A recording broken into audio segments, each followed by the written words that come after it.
for my gripes on the game, I wanted to just save this till the end just because I don't want to like crap on the game, but there are things that I've noticed where I'm like, that doesn't make sense. Just get some water. Talking too much, killing my throat. Um, the whole like skill amp and extra normal damage, and then everything also scaling with attack damage is really just kind of awkward to deal with mathematically. Like if skills were their own separate thing that scaled on their own separate stat, and then you had your autos that scaled with their own separate stat, that would be fine. How it works right now is it's like attack power increases your skill damage, but then skill amp also increases your skill damage. But attack power also increases your normal attack damage. So you can't really nerf attack power without nerfing autos. But then, like, if you nerf skill amp too much, then you're nerfing the people who have to use skill amp in their abilities because they're mages. They hit things, they burst things, they wait, they come back, they hit things, they burst things, they wait, right? Um, and the other big problem with skill amp too is it's so strong right now, and that's why it's kind of hard to like have this conversation about how we should fix things because skill amp in its current state is just too strong. Nothing else can beat it because every character just benefits from it too much. If like normal attacks on autos, if there wasn't any defense for normal auto damage, I think normal attacks on autos could probably squeeze in and do something. But at the same time, if there were more defensive options for anti-skill damage, right? If you had like a chest and boots and an arm and an accessory, all anti-skill damage, and you run into somebody running the full skill damage build, you should win. You should beat that person because that person invested fully into one type of damage and you invested fully into one type of defense to beat that damage, right? You are the reactionary to what he's doing and you should be rewarded for your play essentially. Um because it would be like and the counter argument to that, well, you just build that every game and then you beat all the skill amp people. No, because if you start building full skill amp tank, right, and you're beating up all these mages and people building skill amp, people are going to go, I'm going to play an auto attacker. And then when you meet that auto attacker in the final circle, he's going to rip you to shreds because you have skill amp resistance. You don't have any normal auto resistance. And that's the another thing. Like, I'm trying to ignore the fact that, like, there is normal auto damage reduction and also defense because that also confuses things a little bit too.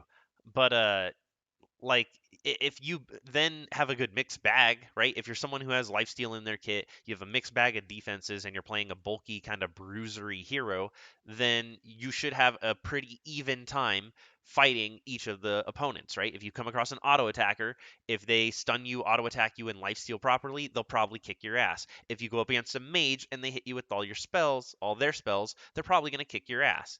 The defenses are there to give you a fighting chance if you like do a mix stack, and they should roll over and punish anybody who actually fully stacks a specific damage type.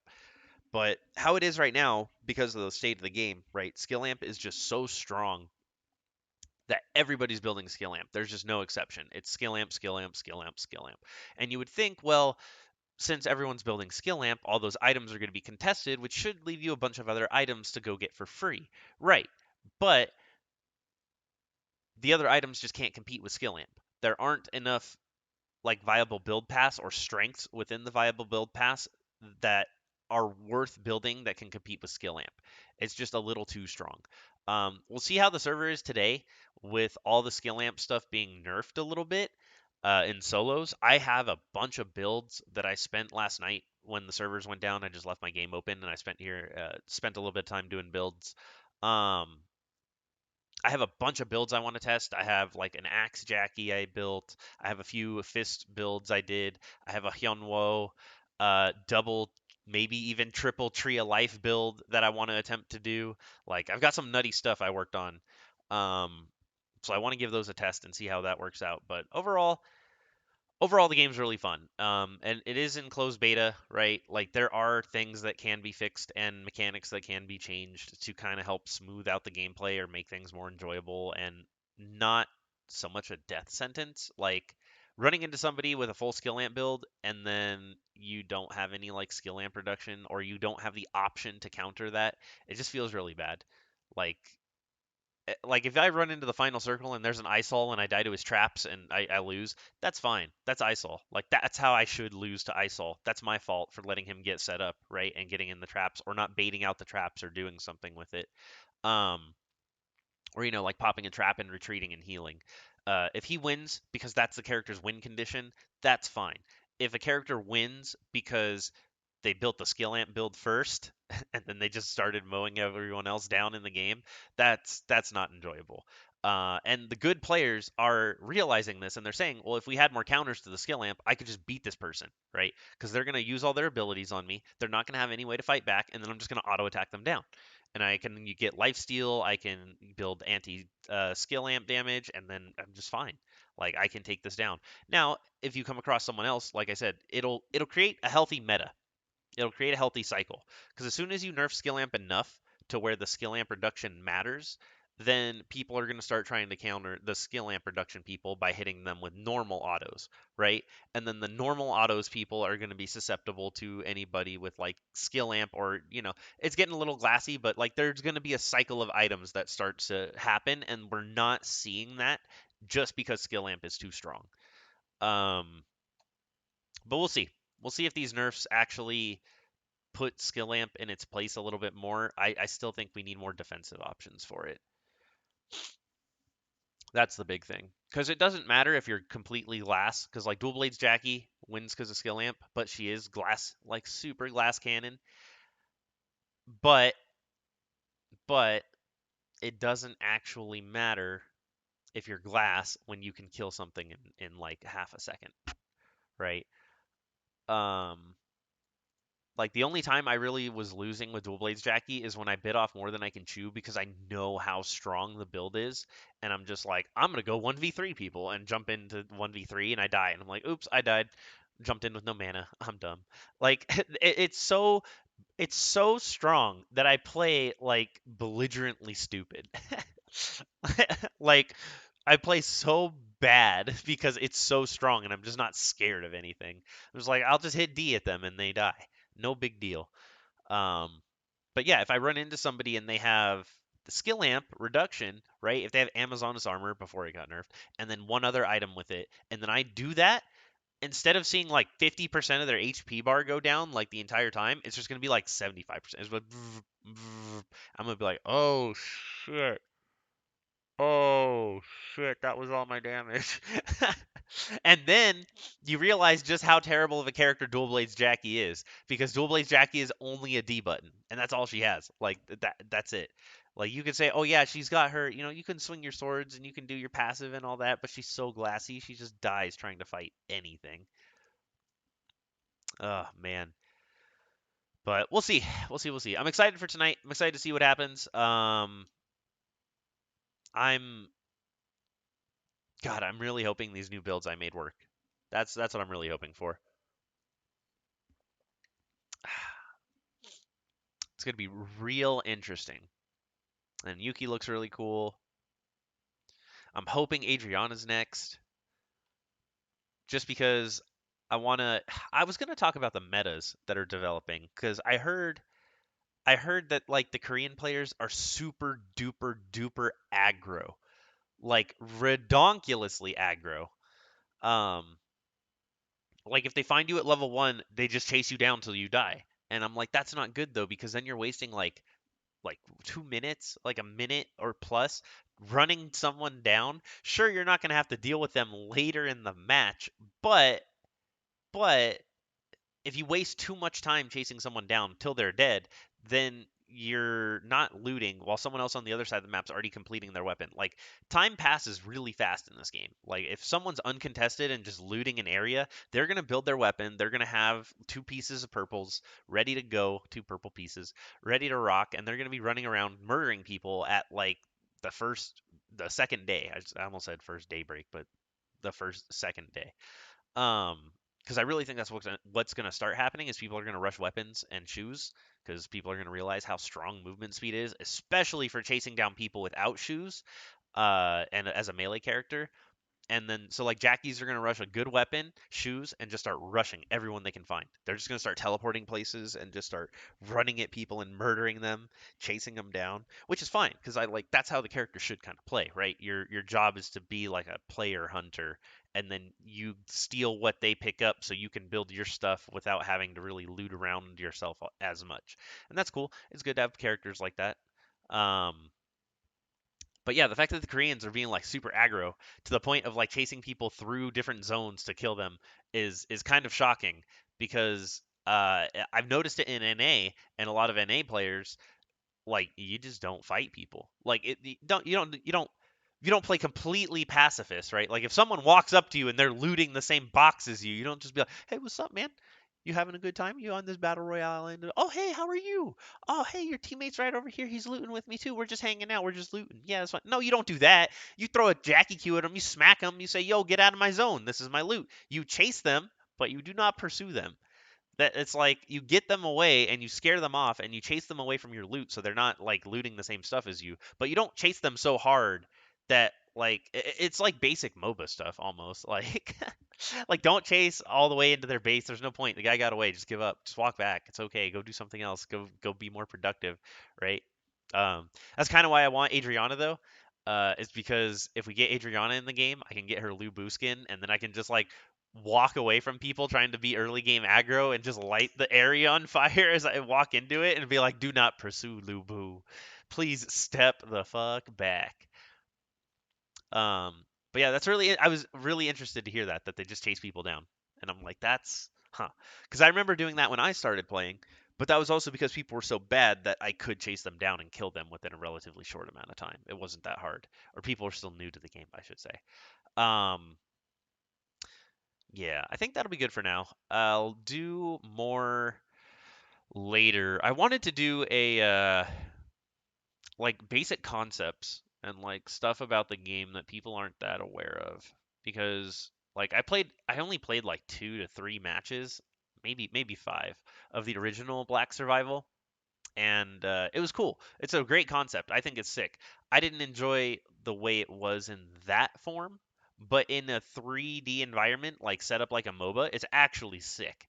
It works really well. The whole crafting thing, the whole looting things. Like I played a few other battle royale MOBAs, and a few of them are a little bit faster paced when it comes to like looting things and craft stuff, and you run around a bit faster. But I like the pacing of this one, just because you can have your characters that play really slow. They build their items, they take their time. Their goal is just to get to end game. Their goal is to be in the final circle when it happens. And they don't want to fight people, they just avoid things, right? And as another person playing, when you run into that character, you have to know in your mind, I got to kill that bitch. Because if I don't kill that bitch, she's going to kill me at the end of the game, right? And I think that's great because then there's characters who want to do that. They want to go hunt people. There's characters like Nadine, which I think can be explored a little bit more, where you want to go hunt PvE animals, right? And you want to just hunt all the animals around the map and get all the animals killed so you can stack up. And everybody has like different objectives and win conditions. And being able to play to your win condition while shutting down someone else's win condition is good, is a big part of the game. And it's so strange. Like there's so many concepts that are really simple to me when I'm playing this, and I'm like, oh, if I spawn in temple, and I know there's a Jackie that probably spawned in this area, and I see her running around and she's got a dagger in her hand. I'm gonna grab every single rusty sword I can, because if that Jackie can get a rusty sword, then she's gonna have kitchen knives, and then she's gonna have dual blades, and then she could start stacking her stuff. So I immediately start grabbing the rusty swords out of boxes at temple if I know there's a Jackie around, because I'm like, fuck that, I'm not dealing with that bullshit, and that screws them over. But that's how the game works, right? And people aren't thinking about that because there's a lot to think about when you first start in the game. You have your own build, there's inventory management, there's food that you need to think about building, there's water you got to drink. There's so many different things going on at once, and it is hectic. It's really hectic. It's hard to kind of like zero in and focus on what you need to focus on. But yeah, that's why I'm probably going to do some guides on like concepts and making builds, making routes, how to make your own builds and routes, how to make builds and routes that are good for you as a player, right? Because I feel like I feel like some people might pick a character because they like that character's theme or style, but they don't realize how that character has to win the game, and they might be playing that character completely wrong, right? Like right now for Magnus, one of the best ways to play him is to build the health regen build. It's still really good. Like Bun just did it last night, and I mentioned it earlier. Like we were against a Hyun Wo who was just murking us 1v3, and so we had her run to the circle, sit in the circle with her health regen, and stay alive, and then I just like fought the Hyun Wo outside of it, and then his timer ran so low that even if he went and sat in the circle with her, his timer would run out first and he would blow up and we would still win. So it was really cool that she was able to play the health regen build, and then in squads it was able to be useful because Magnus turned into a tank, and then you have your other two characters just be DPS, right? Um, and again, a lot of this would work way better if skill amp wasn't so strong, because then like the Magnus build's actually probably so good because everybody builds skill amp and you can't burst him, right? So if you try to the thing with like if you think about regular MOBAs and like combat and how it works, it's like mages struggle against tanks because mages are cooldown based. They throw out their cooldowns, they do their burst, and they're like, all right, I'm good. I did that, right? If you're a tank, you have so much HP that that burst hits you and it takes like 25% of your health, and you're like, ow, that kind of hurt. But he's not going to have his cooldowns for like 10 seconds. So I've got 10 seconds of just regenning health or using innate lifesteal or eating some food or something, right? It's not a huge deal. As a squishy, right? As like a dual blades Jackie, you get hit with some three of someone's spells, you're at like 10% HP. You're about to die. You're on your last legs. You're fucked. You're like, oh god, oh god. And see, that's where glass cannon kind of comes in, where it's like you could kill them instantaneously, but they can also kind of kill you instantaneously. Uh, which is why it's so strange that the skill amp build is so strong. Because if you're that glassy, why aren't you dying? Why are people not able to kill you with some defense? Like it should be a little bit stronger. Ah, nerf skill amp. I don't even care if you nerf Dual Blades Jackie or rework the D. I don't care. I honestly, I would like to play Dual Blades because I think Dual Blades are sick, but in its current state, it's just not worth it. It's just not fun. I have to build skill amp. I have to play like a glass cannon. It doesn't feel good to just blow people up and not have any retaliation, not have them cast their spells and me have to fight or dodge or juke or interact with another player. Like interacting with other people after you've built up and you've got like kind of a semi-even build is the best part of this game because um arguably I would say the devs might even need to make like a deathmatch mode where they just throw some character. It's like a 3v3 and you just throw characters in and you just go fuck around and learn characters and push their buttons and see what characters do. Because I mean, I know it's a battle royale MOBA, but you have a pretty good MOBA at the core. You're on on track to making a fun MOBA. Take it from someone who is very, very, very particular about what MOBAs they like to pick up and play. This is actually like solid. Um, yeah, I don't know. Maybe even like maybe steal some spotlight from that Pokemon MOBA that they were doing and literally just make a new Dominion doing it. No, I'm not gonna push that. Dominion failed for a reason, and if this game got popular enough to like warrant doing something like that, and the community was hella down for like a deathmatch mode or like an objective deathmatch mode on a new city, that would be pretty cool. If you converted squads from battle royale to an objective based mode in a city, that would be kind of sick, I think. Because squads can feel a little hectic and weird, and I think if it had its own map, it would feel better. If a map was designed for three teams of three people going around and doing stuff, you could do like a you could do like a zone control kind of thing where you have like 5 to 6 areas. So then that way each team can start mostly in its own area. And then, like, say you loot stuff in the area and there's a certain spot you have to grab, and then you grab it, and then it sends up a flare, and it's like someone's capturing this area, and then they could cap it. And then whichever team just controls the most at the end, which by virtue of if you're just murdering the enemy teams and they're not coming back, right? Because you won't have respawns like the normal game, you'll be able to control more areas because you'll walk into an area, kill a team, take their stuff, control their point, walk to another area. If someone goes to fuck with that area, you run back, you do that. Like there's a lot of macro elements that happen in this game that people aren't aware of. That would be really, really well suited to different like kind of game modes. outside of battle royale. But I think that'll be good for now. Ah, Bunzel.